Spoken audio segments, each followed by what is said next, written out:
அறிவதற்கு என் இறைவன் இருக்கிறான். நீ எதை செய்தாலும் என் இறைவன் இருக்கியா, அவன் கொடுப்பதை தடுப்பதற்கு இந்த உலகத்தில் ஒருத்தரும் இல்லை.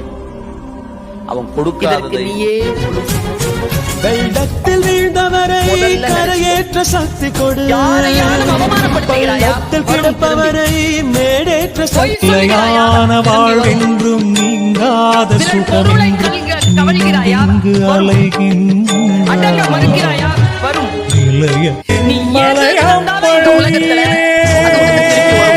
இந்த பிரபஞ்சம் மிக வலிமையானது. உன்னுடைய எண்ண தீவிரம் தான் இந்த பிரபஞ்சத்தை இயக்குகிறது. நீ எதை மிக ஆழமாக நினைக்கிறாயோ அதை இந்த உலகம் உனக்கு தரும். நான் சொல்றது பொய் இல்ல, யார் என்ன பேசினாலும் கேட்டுக்கோ. ஆனா ஒண்ணு முடிவு, எதை கேட்கணும் எதை கேட்க கூடாதுன்னு முடிவு.